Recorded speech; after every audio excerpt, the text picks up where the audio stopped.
Alright guys, I am headed home. It's 4:30. I worked exactly 8 hours today. I have an interview at 6:45, so we're gonna have to go home and get ready for that. I almost forgot. I'm glad I reminded myself just now, because it would have been really bad if I didn't remind myself. Anyways, I'm just under 30 hours for today, and it's honestly because I used my PTO. I'm at 29.25 hours for this week. I do work tomorrow. I just don't know if I'll be working 8 hours or 4 hours. They might not have a morning client for me, which means I will either come in at 11 or at 1 and just have, I did not realize I have my work badge still on. So I'm either gonna have one client or I'll either be coming in, I can come in at 8:30, 9, 11, or 1. This is the crazy thing, like, I don't know what time I have to come in. So I've been trying to schedule this interview at another place, but because I don't know the time I need to come in until literally the day before, it's like, I don't know, and I don't know when I'm gonna get off either. So it's been pretty hard for me to schedule things around my current, with how my current work schedule is, at least it's hard. But also the interview place I was trying to, they don't tell you until the morning. So I might try to do a morning interview if I don't have to be at work till 11. But today and yesterday I had to go in at 8:30. And what else? I've used 6 hours of PTO to make up for hours I wasn't getting, basically. So I used 2 hours for yesterday and then 4 hours for Monday, which was when I showed up and they told me come back at 1. So I made up for the 4 hours I pretty much missed out on. And we'll see tomorrow. So as long as I have at least one client tomorrow, I will get over 30 hours, which is the minimum I need. The bare minimum would be 25, but if I only got 25 hours a week, I would still be struggling. So I made my bare minimum 30 hours a week. So if I'm not working at least 30 hours, I have to use my PTO to reach it. And then if I do end up getting another job, I'll use like the rest of my PTO to cover, whatever. But there's just so much. I feel like my dad is putting me on a very short timeline and trying to force me to find a place by October, even though I've told him like I would like more time to save up at least $3,000.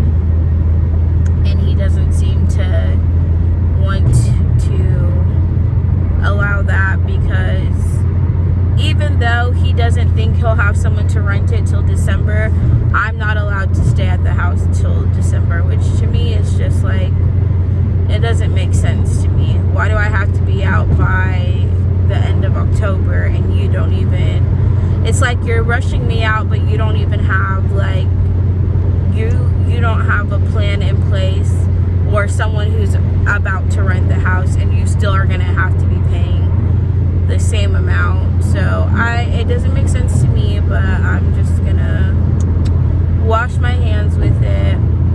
Again, I think I mentioned I put the video on my other channel, but basically I feel like my dad is not really making the best decision, because he turned down basically having the rest of his house paid off, which is like $100,000 at least. He could have not been having to worry about paying towards the house. I walked also would have been able to continue living at the house, for him to try to make $2,100 a month, which is not even the net profit, because he still has to pay $1,000 towards the house. So really his net profit after paying the mortgage is like maybe $1,000. And you're not, it's like, it doesn't make, it's, to me, is not, was not the best thing. But I guess to him, in his mind, having $2,100 a month is better than having a house that's paid off. I don't think that, in my opinion, is, like, I would rather have a house that's paid off than have renters who are gonna be, it's like, the renters, having renters, eventually they'll pay off the house, but you still, it's gonna take 50 freaking months. Like, if you think about it, 2,100, am I doing that math right? Out of 100,000, that's gonna take 50, at least 50 months. That's how many years? 4 years for you to pay off the house. That's if you have a consistent person renting it for $2,100. So 4 years to pay off the house versus it be already paid off. I'm only gonna maybe stay in Columbus maybe 1 or 2 more years before I actually move or try to buy my own house. But he cares more about the short-term whatever benefit for him, because he just wants to have the extra income, than, I don't know, the long-term benefits of having a house that's already paid off and doesn't have to pay a mortgage on 2 houses anymore. And also the benefit that I would have if I actually had having like a stable place to live. So basically, I feel like my dad is not making the best decision, or in my opinion, a smart decision, because why would you, I don't know, in my head it makes more sense to like have the house be paid off and not have to pay a mortgage anymore. Also, you're paying interest, so it's like, it's really just I'm just gonna have to let that go. So I basically have to either find a roommate by October or find a room for rent.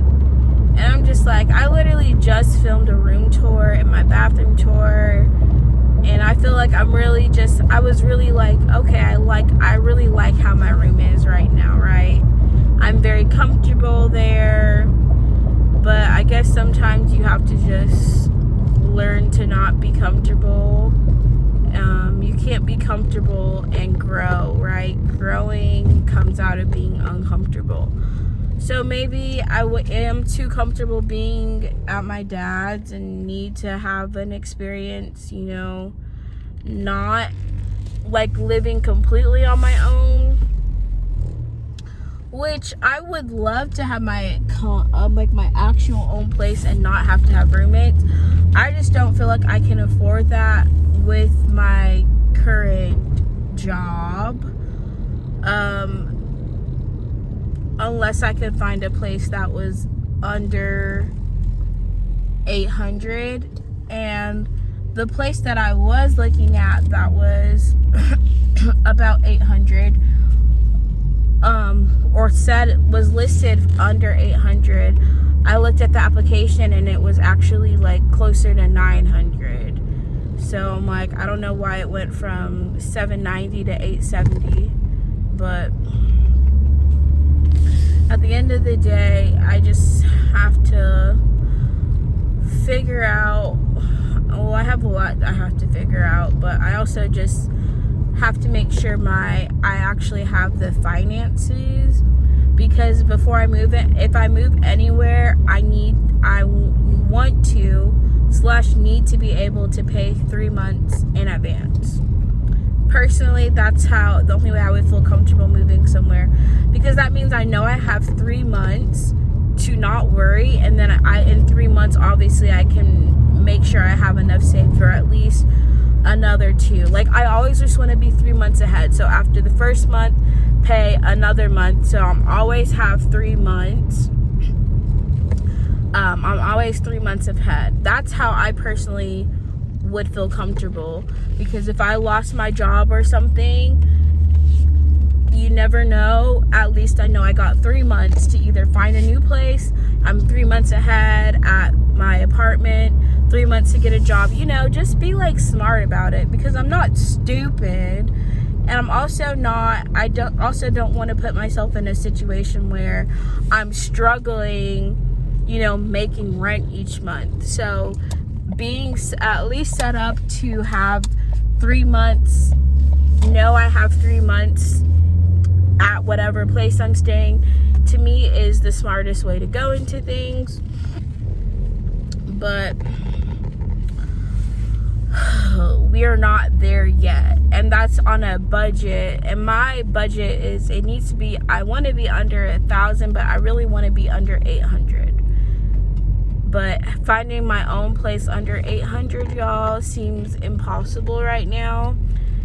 And it's kind of frustrating, but we're just going to pray about it and trust God's timing with everything, because it's really out of my control. A lot of things, like, I'm doing what I need to do to make sure I'm not being wasteful, to make sure that I'm saving as much money as possible. But until, like, otherwise, like, I can't control how much places cost. I can't control finding a roommate. I can't control my dad, you know, basically wanting me to be moved out before I felt like I would be ready. So it's still like, there's limits to what I can control in my situation, but I'm still just going to trust and believe that everything will work out. And yeah, that's pretty much all I'm gonna say.